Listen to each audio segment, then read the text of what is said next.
And today we are looking at improving conversion through strategic pipeline management, which is a mouthful, I know, and it is a little bit, it doesn't sound that exciting, but actually, as you know, if you've read my email, it's actually a really important opportunity for you to get more growth. So often people leave a lot of money on the table with existing pipeline and, and people who approach them and leads that they found and relationships they started to build because they just give up too soon. And apparently, if Harvard said 9%, they must be right. It must be correct. So that's quite a lot, and that's quite a lot of growth. And when I read that, I thought actually that's worth a seminar. Really, it's I think it's quite important for us to look at that. So this really is why we are here today, to see if we can improve pipeline management with a bit of thought around it. So what are we going to cover today? So we look at reviewing your pipeline effectively. So what sort of things can you do to look at it and get a fresh idea and fresh thoughts from the names on that list? What else can you do if you haven't been able to convert them so far? So a lot of people have got opportunities that get stuck in the pipeline forever and don't go anywhere. And essentially they don't actually know if they're dead or alive. And I think that's quite important to investigate that, because often there is life in them still. We're looking at behavior signals and how you could use them for your pipeline management strategy. I'll talk a little bit about follow-up, because I cannot do anything without talking about follow-up, because it's my thing. And then Grind has got a session all about adapting your communication to better suit prospect needs and sort of read behavior signals and use that to be able to get more out of your conversations. So hopefully that sounds interesting enough. In terms of, so to start with, I wanted to talk to you about pain. I think pain is key for us to be able to move people on. And I'm going to talk about it from different angles, because it's really important to understand that. So we're starting with Daniel Kahneman, who said that there are two factors that affect buying behavior. One is the status quo bias. You may have heard of the status quo bias. So unless there is an urgency, unless somebody has such a problem that they need to change urgently, they will prefer, believe it or not, to stick to what they've got. However bad it is, if it's not bad enough, they prefer to stick to that. So really, to make them move forward, we've got to paint a picture in their mind and really, really make them see how bad what they've got is, if it is indeed bad. The other factor that we need to take into effect is the motivation to invest is often fueled by the fear of losing something rather than improving. So people are more afraid of losing or having a problem than they want to make things look excellent and better. And we often talk in these really positive terms of improved productivity, improved systems, et cetera, but that's not necessarily a big motivation for people. So I think that's an important one for people to remember. So in terms of essentially what it means is that if there's no pain, there's no gain, and that is true in most cases. And actually, I think I read somewhere that 70% of sales don't go anywhere because people just don't change. So that is the biggest thing you're up against when selling. Not the fact that the price is too expensive, not the fact that you're not shiny or nice enough. No, it's all about whether you manage to convince them that what they've got currently is a problem, a big enough a problem for them to go into the trouble of changing. And I think that's quite, it took me back when I read that, but it is something worth remembering. So because of that, I recommend looking at 4 key questions.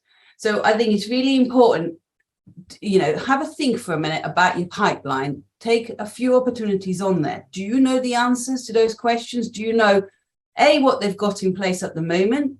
So John Smith, you sell IT services. Do you know for all of those ones on your pipeline, who they use for their IT currently, or what have they got in place, and what they'd like to have instead? And then a lot of salespeople then stop here, what they'd like to have instead, because we all like to talk about how wonderful it could be if we did it, because we have all these solutions and we could do it so much better. But I think before we do that, we need to find out why they don't actually have. Well, it's important to understand what they would like to have rather than what we would want them to have, because it's very easy to start selling immediately when someone tells you, oh yeah, you know, we've got Rob, we've got a lot of problems with absenteeism. You know, our security officers don't turn up often enough. You know, in that point, you could quite easily get going about how wonderful your ad hoc services are for covering absenteeism, and that's all good.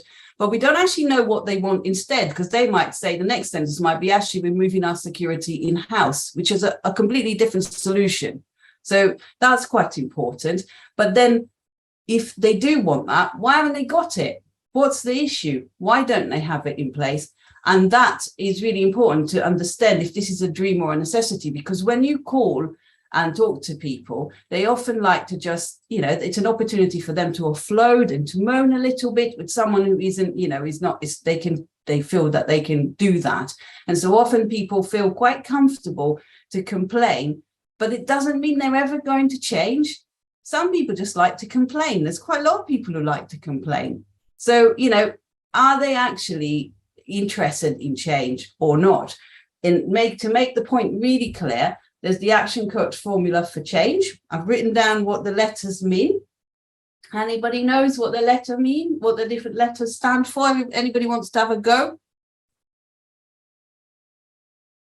I know. Was that grind? Yes, I know. So D for desire. Sorry? D for desire. It could be. It could be desire. I've got it down as dissatisfaction, because I actually think that the dissatisfaction is stronger than desire. So, you know, the fact that they're unhappy with something, actually, it makes the point stronger. What the V stands for vision. So dissatisfying times vision plus what would the F be? First steps needs to be bigger than resistance. So that it can't just be dissatisfaction, because that's just them moaning. It can't just be vision, because that's vision not based on a real issue. So you've got to have that combination of problem with a vision of how you want it to actually look, plus some first steps. So some budget would help, or maybe they're going out to tender, or they've got a plan to go to tender, or they're buying new systems, or, you know, whatever it is, there's got to be some first steps in there. Otherwise, it doesn't mean it won't happen, but it's probably going to take a lot longer. And that all of that's got to be biggest than that resistance to change, which is so inherent in most of us, which we talked about with the status quo theory. So that, I think, you know, I do think that this formula for change, whilst it's difficult to remember the letters, I always have to write them down, I think it is a really good one to have written down and put on your wall when you make those pipeline calls, because really you need to do something quite drastic to move people forward, even if they've already told you that they've got a problem and they've already asked you for a quote. That does not mean they're going anywhere. And the amount of people that I talk to, that as soon as someone asks them for a quote, they just produce a quote, and that could take them weeks, but they don't actually qualify, they don't ask any questions. And then they end up with a lot of stuff on their pipeline that doesn't go anywhere, because surprisingly enough, they don't really want to change. So I would rather have less opportunities on my pipeline, but ones that I think there's an opportunity for me to sell to, rather than having lots and lots, which makes the follow-up less effective and quite difficult. Okay, so far? So in terms of pipeline strategy, that's just suggestions that can help make it easier for you to look at and manage. So always have a status attached to your pipeline. Make sure that you know what statuses you follow. So you start with, for example, with a with a lead, then you go to prospect, then you go to shopper, then you go to customer. Everyone has their own statuses, but make sure you have them and they use the same across the board. So if you've got a couple of people selling in your team, don't have one calling prospects this and customers is that.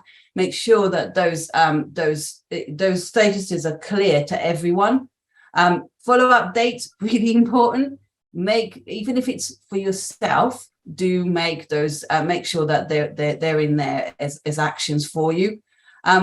Notes, just write everything. I know it takes time, but you will not remember. I mean, I'm getting old, I'm 51. I don't remember what I did last week. I have to write a note for everything. And I would imagine some people might be in my position in here today. So just make sure you write notes. And also if other people share it, if you leave, if you're not well one day, make sure people can see it and they can follow it up. Some people use colors to visualize your pipeline to make it easier. So, green is really good ones and yellow is promising ones and red is really annoying ones. And the other thing to look at is tags for their buying status. So if you think that they're buying, but it's a long process because there are no steps taken at the moment and it's more of a vision that, there is a problem there, but it's not an urgent one, then maybe you have a tag for long term.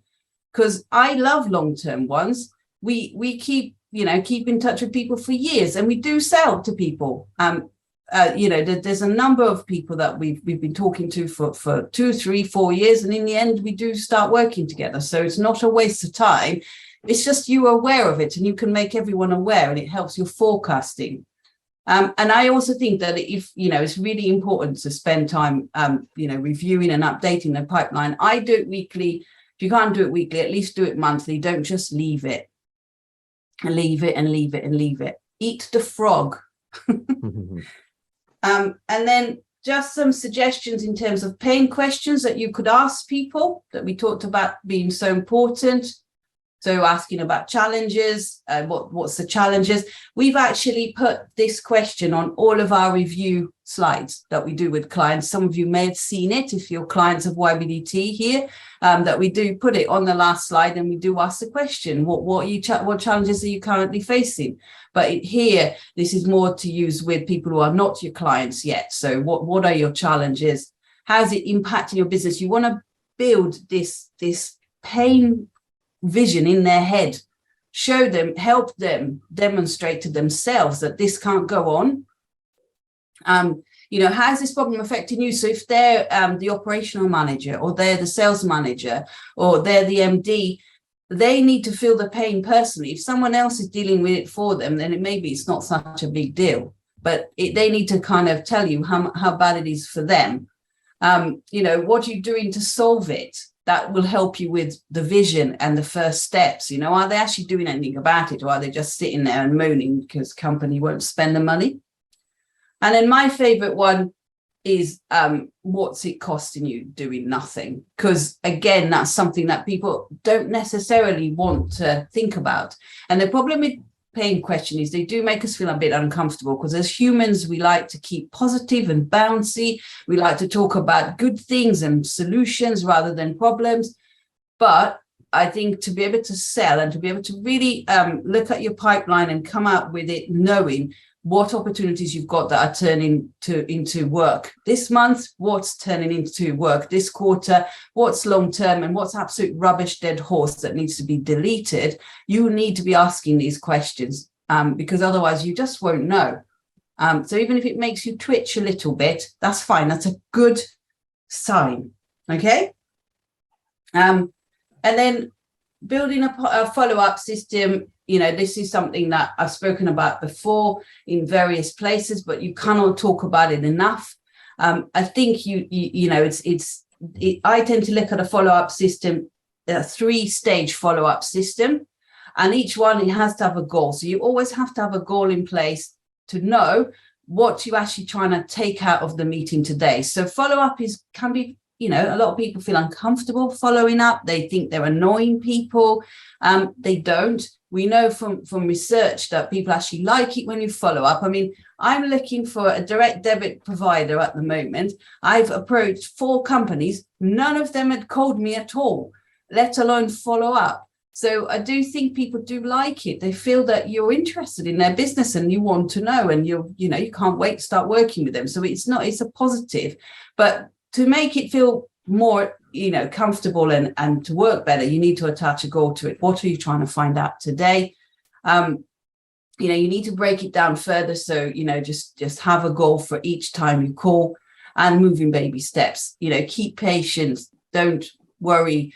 If it's not moving very fast, as long as you're keeping in touch, you're talking to people and you're ticking your little goals, that's a good thing. So follow-up funnel, initial follow-up is within 48 hours of sending them whatever they've asked for, a proposal or more information. Make sure they've had that.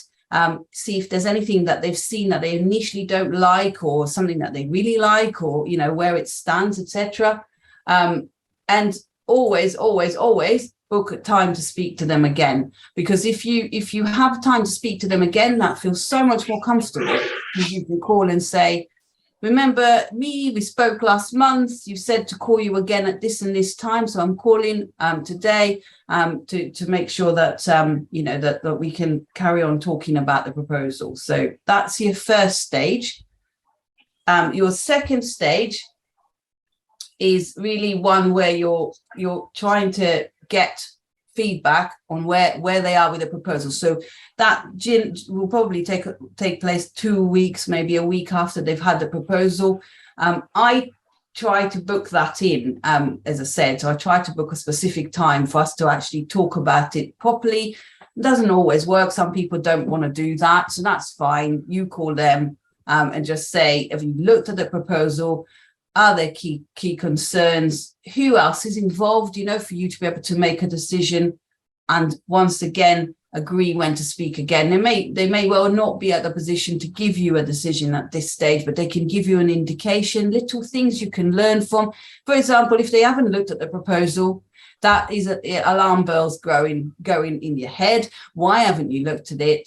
What's wrong? So they might say, look, we've lost a big client and we've been running around like headless chickens because of that. Fair enough. Make a note and find out when is next best to talk about this. They might say, look, it stopped because we haven't got planning permission, or we haven't actually been able to go to tender yet. Whatever the reason is, it's really important that you understand why they haven't looked at your proposal.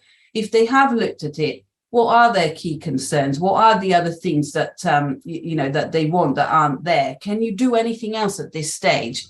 And try and get an understanding of who else is in the loop. If you're speaking to the project manager, who's their boss, who else is looking at it, when are they looking at it? All of these things would really, really help you understand when the decision might happen and who else is involved and what are your chances. So this is all really helping shape in your head the outcome of this. And I think that it's, if you can avoid a project being stuck at this stage and move decision quicker, it's different for each industry, then you're probably better off. So anything that you can do at this stage to try and move this on before they involve other people, or this gets stuck in endless committees, or whatever it is that you can do to really try and get a fast decision, those questions could help. And then the final one, or the third one, is really, again, understand where they are in the process, who else is involved in it, what is going on with the decision. Okay, so you'd hope this is, say, a month after you first spoke to them, or 2 months. You'd hope that they've looked at the proposal now. So and there's been some initial discussions. So the next thing is, what needs to happen for a decision to happen. And from this stage, I would try and book a more formal meeting, perhaps with just you and other people from your business and the decision-making group in their business, if that's possible. Or, just to try and sort of move it to, we talked about baby steps, potentially sort of a meeting of review at this stage might help move things on. So a face-to-face or a Zoom. So if it's applicable to go and do a site visit at this stage, well, could we just come and see the site? Or if it's not applicable for other services, can we just book a Zoom or a team meeting to discuss and see what else we can do and see what your thought process is? try and really move things on, even if it's a little step, not a decision, just a little step, but always try and do that and understand when you can next speak to them. And then there's, with a lot of people, a lot of decisions just aren't being made. So you've got a continual follow-up sort of funnel, and always, you need to understand. So if somebody's been on your pipeline for more than a couple of months and you haven't been able to move it anywhere, what you want to understand is, should you keep going or take them off the pipeline? What I find is I say to people on my email or my phone, I say, look, if it's not relevant anymore and you're not interested, just tell me and I'll take you off the pipeline and you will never hear from me again. It's not a problem. I'm just trying to understand where we are. And you'll be absolutely amazed by how many people turn around and go, oh, no, don't take us off. Please keep in touch, just because they haven't really made a decision and you just want to prove that. But sometimes you just got to be a bit hard hitting with people to get that out of them. And it is time to ask difficult questions, and do ask those questions and really try to understand where you are. Because as I said, you're better off with 5 good opportunities than 100 rubbish ones. You really are, because it's easier to manage a smaller pipeline that you know all the ins and outs of. So don't be afraid to annihilate your pipeline. And that is my message today. Don't be afraid to annihilate your pipeline. And I think that's everything. Thank you very much for your time, everyone.